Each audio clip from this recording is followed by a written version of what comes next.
Morning Exercises, May 5th. If thou knewest the gift of God. John 4:10. As if he had said to the woman, Thou mistakest me for a mere Jew, wandering and weary, and sitting thus on the well, asking for the refreshment of water, seemingly dependent on the kindness of a stranger. But if thou wert acquainted with me, that I am the mercy promised from the beginning, the only begotten of the Father, full of grace and truth, that I am come into the world to save sinners, and that in me all fullness dwells, what an opportunity wouldest thou find is now afforded thee, if thou knewest the gift of God. He calls himself the gift of God because he came not according to the course of nature.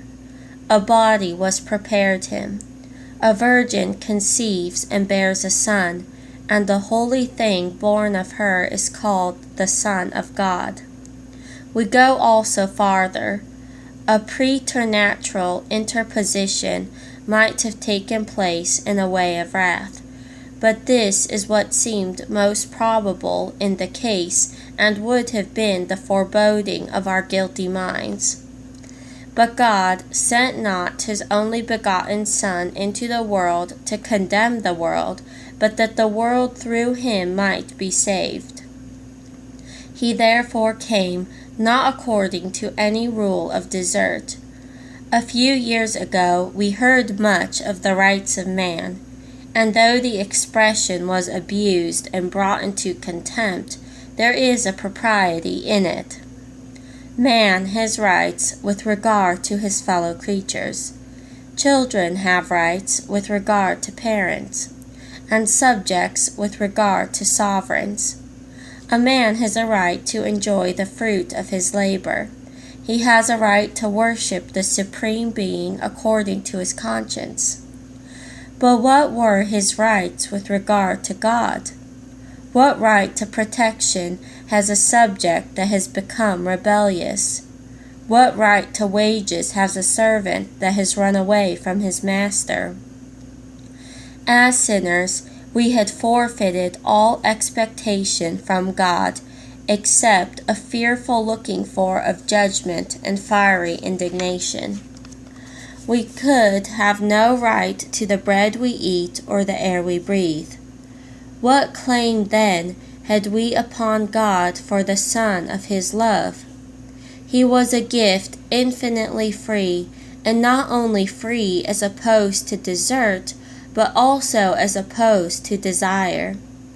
Was he withholden till we felt our need of him, and became suppliants at our offended Maker's feet? Ages before we were born, the plan was formed and accomplished and announced. And when we are desirous of obtaining the blessings of it, we find them provided, and hear a voice saying, Come, for all things are now ready. All other good, too, is insured by him. He that spared not his own Son, but delivered him up for us all, how shall he not with him also freely give us all things? Yea, he has given us all things in him. And whatever a perishing sinner needs, even to life eternal, is to be derived from him. And if you knew the gift of God, surely you would say with the apostle, Thanks be unto God for his unspeakable gift. You should overlook nothing in his bounty, but gratitude should bear some proportion to the favor it acknowledges. What is the sun in nature to this sun of righteousness? What is our daily bread to this bread of life? Here are the exceeding riches of his grace, in his kindness towards us by Christ Jesus. If you knew the gift of God, surely you would avail yourselves of it. You would consider a participation of him as the one thing needful. You would receive him as he is presented in the gospel, and as Zacchaeus received him, who made haste and came down and received him joyfully. If you knew the gift of God, you would not yield to despondency. You would not say by way of objection, I have no money, no worthiness. This is supposed.